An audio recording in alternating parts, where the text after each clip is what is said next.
माहिती सकाळी घेतली, त्याच्यामध्ये सीएम साहेबांनी भांगे म्हणून सेक्रेटरी आहेत आणि शिष्टमंडळ भांगे आणि काही लोक नव्या मुंबईमध्ये आहेत, ते त्यांच्याशी चर्चा करतायत. मुख्यमंत्र्यांचा चर्चेतनं मार्ग काढायचा प्रयत्न चालू आहे. ते कोणी काय म्हणलं त्याला मी जे काही मला सांगितलं ते मी तुम्हाला सांगतोय, कारण राज्याच्या प्रमुखांनी त्याच्यामध्ये लक्ष घातलेलं आहे. आमच्या सगळ्यांचा प्रमुखांच्या ह्याला पाठिंबा आहे आणि त्या प्रकारे मराठा समाजाला आरक्षण मिळालं पाहिजे. आणि भांगेंना म्हणजे नेहमीच ह्या सगळ्या प्रक्रियेमध्ये अधिकाऱ्यांच्या मध्ये भांगे हे वेगवेगळे विधी व न्याय खात्याचे पण काही लोक होते, पण भांगे त्यांच्याकडं सामाजिक न्याय विभागाची जबाबदारी आहे. अजून 1-2 डिपार्टमेंट त्यांच्याकडे आहे, त्याच्यावर ते चर्चेला गेलेले आहेत. GR वेगवेगळे काढले, त्याचे सगळे माहिती भांगेंना माहिती असल्यामुळे तेच तिथं बोलायला गेले. दादा ओबीसी समाज असं म्हणतोय की आम्ही मुंबईमध्ये येऊ, मुंबईमध्ये आम्हाला सुद्धा आंदोलनासाठी जागा द्याव्या. मग तोडगा कसा निघणार? म्हणजे दोन्ही बाजूनी चर्चेतनं तोडगा निघत असतो, ते काढायचा प्रयत्न चालू आहे सरकारचा. कायदा सुव्यवस्थेची काही परिस्थिती गंभीर होईल असं वाटतं, त्यामध्ये प्रयत्न चालू आहे.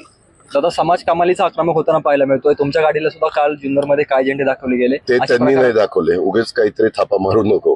हे उबाट्याचा अध्यक्ष होता तिथं, काही बेमालून बोलत असतात तो. आणि मी तो कार्यक्रम संपत आल्यानंतर तिथं चिटपाखरू देखील नव्हतं. 8 लोक होते आणि त्यात उबाटाचा अध्यक्ष, मी त्याचं नाव विसरलो पण माझं नाव तोंडावर आहे, तो हा माऊली होता त्याच्यामध्ये. आणि त्यांनी ते केलेलं होतं. 7-8 जण होते. ठीक आहे, लोकशाहीमध्ये प्रत्येकाला म्हणणं मांडायचा, निदर्शनं करायचा, सत्याग्रह करायचा अधिकार आहे. आता मुंबईमध्ये आझाद मैदानावर परवानगी नाकारली तरी सुद्धा जरांगे म्हणतात की आम्ही त्या संदर्भामध्ये स्वतः मुख्यमंत्र्यांच्या स्तरावर चर्चा चालू आहे. सुरुवातीलाच सांगितलं, पुन्हा खोदून काहीतरी त्याच्यातनं वेगळा अर्थ काढायचा प्रयत्न कृपा करून करू नका. आता पुण्यातला प्रश्न आहे, परवा पार्थ पवार यांनी गुंडा गजानन मारले यांची भेट घेतलेली आहे, त्यामुळे ती अतिशय चुकीची गोष्ट घडलेली आहे. मी त्याच्याबद्दल माहिती घेतोय, परंतु जे काही कार्यकर्ते बरोबर होते त्यांनी तिथं घेऊन गेले आणि त्या घरात ती व्यक्ती होती.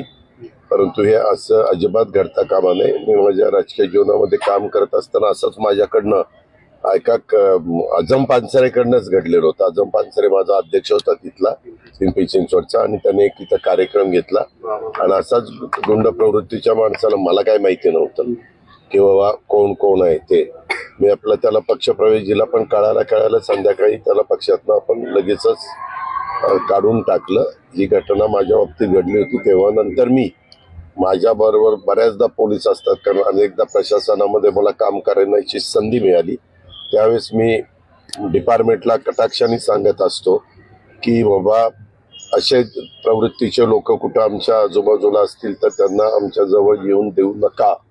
कारण बऱ्याचदा गर्दीमध्ये कोणी पण, आता माझ्या स्वर्गीय RR पाटलांच्या बाबतीत पण मुंबईमध्ये घडलं होतं.